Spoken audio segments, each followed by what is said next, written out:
말하고 나서 하루 종일 후회한 적 있으세요? 그 말은 하지 말걸, 조금만 다르게 말할걸, 나는 그런 뜻이 아니었는데 왜 그렇게 들렸을까? 저는 이런 순간이 꽤 있더라고요.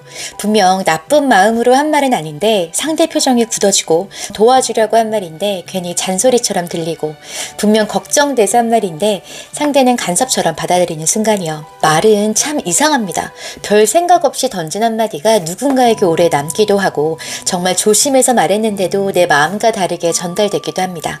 그리고 더 어려운 건 말은 한 번 밖으로 나오면 다시 주워 담기가 어렵다는 거예요.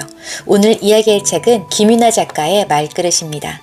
이 책은 단순히 말을 예쁘게 하는 법을 알려주는 책은 아닙니다. 말투를 부드럽게 바꾸는 기술만 말하는 책도 아니고요. 내가 어떤 말을 하느냐보다 먼저 그 말을 담아내는 내 마음의 그릇은 어떤가를 보라고요. 저는 이 표현이 정말 좋았어요. 말에도 그릇이 있다는 말이요. 우리는 보통 말을 잘하고 싶으면 좋은 표현을 배우려고 합니다. 상대가 기분 나쁘지 않게 말하는 법, 설득 잘하는 법, 칭찬 잘하는 법, 물론 이런 것도 중요하죠. 그런데 말그릇은 말합니다. 아무리 좋은 말을 배워도 내 안에 그릇이 작거나 흔들리면 그 말이 제대로 담기가 어렵다고요. 생각해보면 그렇지 않나요? 같은 말을 해도 어떤 사람이 하면 위로가 되고 어떤 사람이 하면 부담이 됩니다. 같은 조언을 해도 어떤 사람의 말은 마음에 들어오고 어떤 사람의 말은 괜히 방어하게 됩니다. 왜 그럴까요? 그 차이는 단순히 말투만의 문제가 아닐 수 있습니다. 말하는 사람의 마음, 상대에 대한 태도, 내 안에 쌓인 감정, 익숙한 말 습관이 그 말에 함께 묻어나오기 때문이죠. 이 책에서 제가 가장 먼저 소개해드리고 싶었던 부분은 말은 결국 내 안에서 나온다는 이야기였습니다. 우리는 가끔 이렇게 말하잖아요. 나는 그냥 한 말인데 내가 틀린 말 한 것도 아니잖아. 저도 이런 생각을 할 때가 있었죠. 분명 틀린 말은 아니었거든요. 그런데 관계에서는 맞는 말을 했느냐보다 그 말이 어떤 마음으로 전달되었느냐가 더 중요할 때가 많습니다. 누군가가 실수했을 때 왜 또 그랬어? 라고 말할 수도 있고, 무슨 일이 있었어? 라고 물을 수도 있습니다. 둘 다 같은 상황에서 나오는 말입니다. 그런데 느낌은 완전히 다르죠. 첫 번째 말은 상대를 몰아붙이는 느낌이 들 수 있고, 두 번째 말은 상대의 이야기를 들어보려는 느낌이 듭니다. 말 한마디 차이인데 그 안에 담긴 태도가 다르기 때문입니다. 말그릇은 내 말을 바꾸고 싶다면 먼저 내 안에서 어떤 감정이 올라오는지 봐야 한다고 말합니다. 우리가 말을 세게 할 때 사실 그 안에는 다른 감정이 숨어 있을 때가 많잖아요. 걱정돼서 화를 내고, 서운해서 톡 쏘아붙이고, 불안해서 잔소리하고, 인정받고 싶어서 내 말만 길게 하고, 상처받기 싫어서 먼저 공격적으로 말할 때도 있습니다. 겉으로 나온 말은 왜 그렇게 했어? 지만 그 안에는 사실 나도 속상했어. 나를 좀 알아줬으면 좋겠어. 너와 멀어지고 싶지 않아. 이런 마음이 있을 수 있습니다.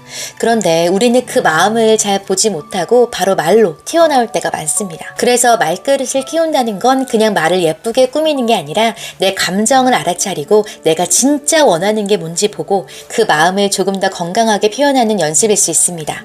두 번째로 중요한 건 말의 습관입니다. 우리는 각자 자주 쓰는 말버릇이 있습니다. 누군가는 바로 판단하는 말을 자주 하고, 누군가는 농담처럼 상처 주는 말을 하고, 누군가는 상대 말을 끝까지 듣기 전에 자기 이야기를 시작합니다. 저도 생각해보면 상대가 말하는 중간에 나도 그런 적 있어 라고 제 이야기로 가져올 때가 있더라고요. 상대는 자기 마음을 꺼내고 있었는데 저는 어느새 제 이야기를 하고 있는 거죠. 분명 들어주려고 했는데 나도 모르게 조언하고 있고, 상대가 원하는 건 공감이었는데 나는 해결책을 말하고 있고. 말그릇은 말을 잘하기 위해서는 말하는 기술만큼이나 듣는 힘이 중요하다고 말합니다. 이 책에서 말하는 듣기는 그냥 조용히 참고 들어주는 것이 아닙니다. 상대가 말하는 사실을 듣고 그 안에 담긴 감정을 듣고 겉으로 드러난 말 뒤에 있는 진짜 마음까지 보려고 하는 것입니다. 상대가 나 요즘 너무 힘들어 라고 말할 때 우리는 바로 이렇게 말하기 쉽습니다. 그럼 이렇게 해봐. 물론 관심이 있어서 하는 말일 수 있습니다. 그런데 때로는 그보다 먼저 이렇게 말해주는 게 필요할지도 모릅니다.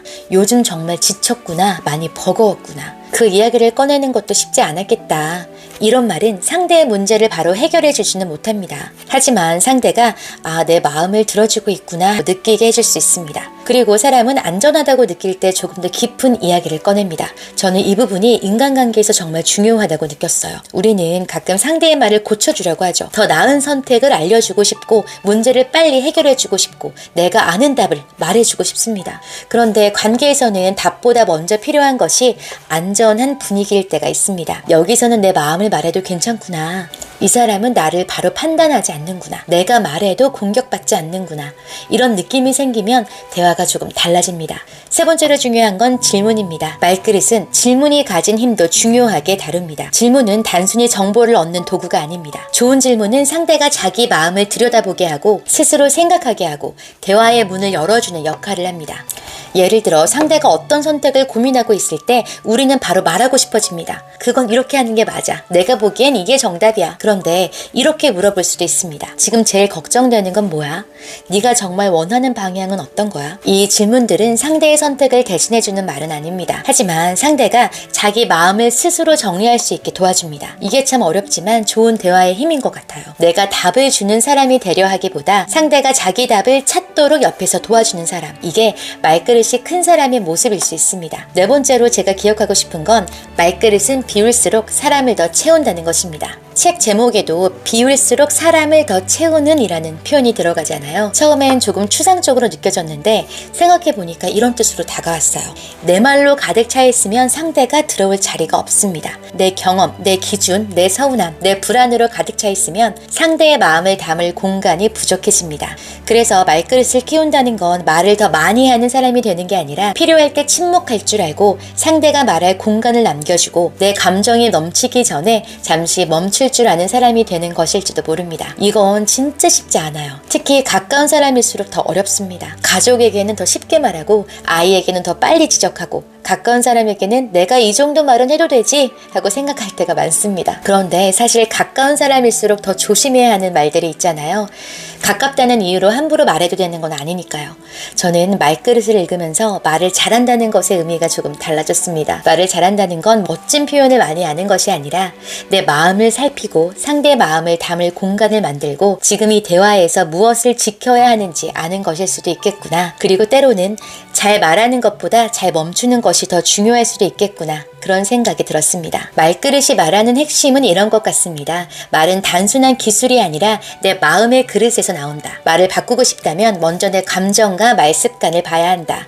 좋은 대화는 많이 말하는 것보다 깊이 듣는 것에서 시작한다. 질문은 상대를 바꾸려는 도구가 아니라 상대가 자기 마음을 볼 수 있게 돕는 문이다. 그리고 말그릇은 내 말로 채우는 것이 아니라 상대가 들어올 수 있도록 비워둘 때 더 커질 수 있다. 오늘 딱 하나만 해보세요. 오늘 누군가와 대화할 때 말이 바로 나오려고 하는 순간 딱 한 번만 멈춰보세요.